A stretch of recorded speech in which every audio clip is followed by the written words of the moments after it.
c'est une perdrix qui vient d'un élevage qui va servir pour l'entraînement, doucement. Voilà, nénette, hop. Aujourd'hui, 2 oiseaux vivants serviront à l'exercice, la petite perdrix et ce gros faisan. L'instructeur les place dans des boîtes d'envol. Ils y resteront jusqu'à ce que le chien en formation les trouve et en informe son maître.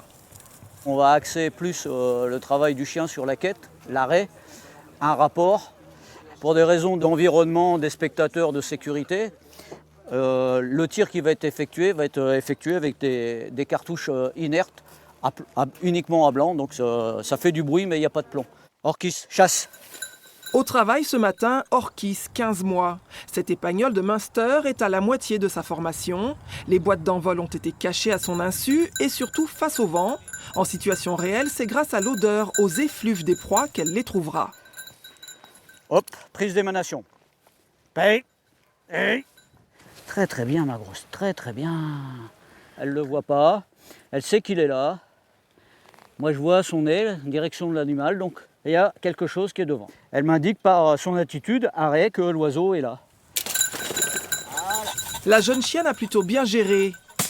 Les oiseaux sont libérés, mais à terme, Orchis aura pour mission de ramener les proies à son maître une fois abattues.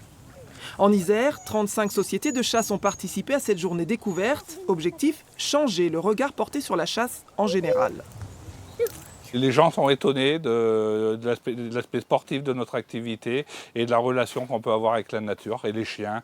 Et c'est vrai que beaucoup sont venus et je ne dis pas qu'on sont venus à pratiquer l'activité, mais ont eu un regard différent après la journée passée avec nous. Après 5 ans de participation à la journée Un dimanche à la chasse, la Fédération de l'Isère a accueilli plus de 3500 personnes. Au programme du petit et du grand gibier, du gibier d'eau, mais aussi la chasse à l'arc ou encore la chasse au vol. Voilà, ça c'est bien, joli travail.